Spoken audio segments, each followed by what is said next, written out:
வணக்கம். நம்மள சிலர் தமிழர் என்று பெருமை கொள்கிறோம்.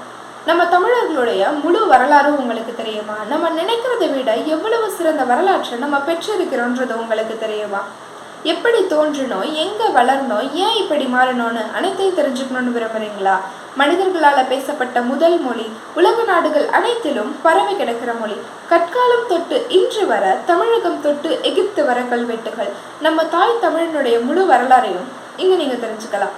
யாதும் ஊரே யாவரும் கேளீர் என்று சொன்னவங்க நம்ம தமிழர்கள். அதனால உலக அளவுல பழமையான 10 மொழிகள்ல இருந்தே நான் தொடங்குறேன். தற்போது உலகத்துல 6000த்திற்கும் மேற்பட்ட மொழிகள் இருக்கு. அதுல மிகவும் பழமையான 10 மொழிகளை வேர்ல்ட் பிளேஸ் என்ற இணையதளம் பட்டியலிட்டு இருக்காங்க.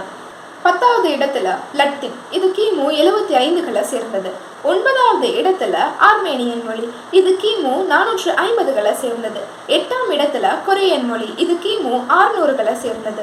7ஆம் இடத்துல ஏப்ரேய மொழி, அதாவது ஹீப்ரூ மொழி, இது கிமு 1000களை சேர்ந்தது. 6ஆம் இடத்துல அராமிக் மொழி, இது கிமு 1000த்திற்கும் முற்பட்டது. அரபு மற்றும் ஏப்ரேய மொழி இவைகளுடைய வேறா இருக்கிறதே இந்த அராமிக் மொழி தான்.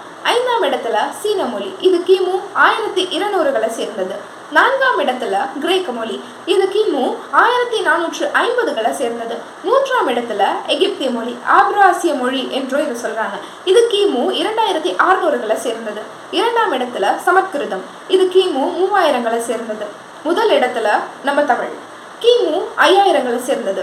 இந்தியா, இலங்கை, சிங்கப்பூர், மலேசியா ஆகிய நாடுகளில் அதிக அளவிலும், England, America, Canada, Norway, Australia, France, Germany, தென்னாப்பிரிக்கா, ரியூனியன், மொரிஷியஸ், ஐக்கிய அரபு அமீரகம், ஃபிஜி, ட்ரினிடட் போன்ற நாடுகளில் சிறிய அளவிலும் தமிழ் பேசப்படுகிறது. 1997ஆம் ஆண்டு புள்ளி விவரப்படி உலகம் முழுவதிலும் 8 கோடி மக்களால் தமிழ் பேசப்படுகிறது. தமிழை தாய்மொழியாக கொண்டு பேசும் மக்களின் எண்ணிக்கை அடிப்படையில் 18வது இடத்துல உள்ளது. இந்தியாவில் கிடைத்துள்ள ஏறத்தாழ 100,000 தொல்லியல் கல்வெட்டு பதிவுகளில் 60,000த்திற்கும் அதிகமானவை தமிழகத்தில் தான் கிடைச்சிருக்கு. அவற்றில் ஏறத்தாழ 95% தமிழில் தான் இருக்கு. மற்ற மொழிகள் அனைத்தும் சேர்த்து 5%த்திற்கும் குறைவான கல்வெட்டுகளே தான் கிடைச்சிருக்கு.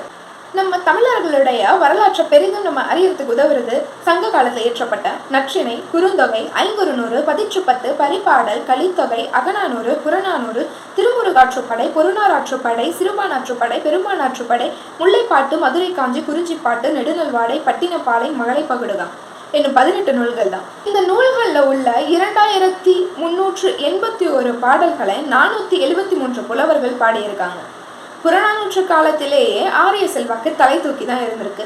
மன்னர்கள் தமிழர் பண்பாட்டை புறக்கணித்து ஆரியர்களுடைய பழக்க வழக்கங்களுக்கு அடிமைப்பட்டு தான் கிடந்திருக்காங்க. வேள்வி, அந்த யாகம் செய்யறத பெருமையா மன்னர்கள் கருதி இருக்காங்க. அதனாலதான் பாண்டியன் பல்யாகச்சாலை முதுகுடுமை பெழுவழுதி என்னும் பட்ட பெயரை பெற்றிருக்கிறார். அதுவும் ஆரிய முனிவர்களை போல குடுமி வைத்துக் கொள்வதில் மன்னர்களுக்கு பெரும் விருப்பம் கொண்டிருந்திருக்கிறாங்க. இதுல இருங்கோவேல், பாண்டியன் பல்யாகச்சாலை முதுகுடுமி பெருவழுதி, கரிகாட் பெருவளத்தான் ஆகியோர்லாம் ஆரிய துறவிகளின் செல்வாக்குக்கு அடிமைப்பட்டு கிடந்ததை புறநானூறு காட்டுது. 2500 ஆண்டுகளுக்கு மேல் பழமை வாய்ந்த இலக்கிய மரபை கொண்டுள்ளது நம்ம தமிழ். நூற்றாண்டுகள் பல கடந்த பின்பும் ஒலி, வரி வடிவம் மற்றும் சொல் அமைப்புகள்ல சிறிய மாற்றங்களே ஏற்பட்டிருக்கு. எடுத்துக்காட்டாக ஆத்திச்சூடி சுமார் 1000 ஆண்டுகளுக்கு முன்னர் இயற்றப்பட்டது.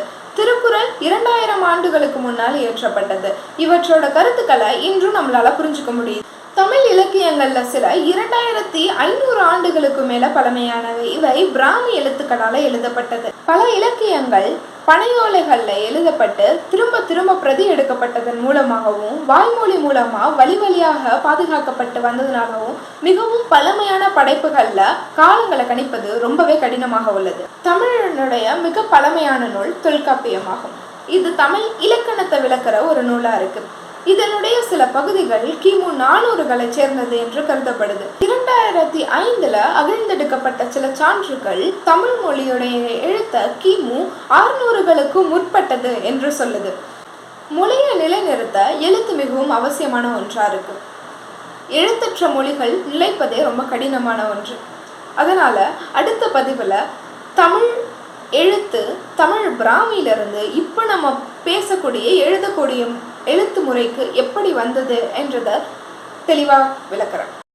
தமிழால் இணைவோம், அறிவால் உயர்வோம். நன்றி.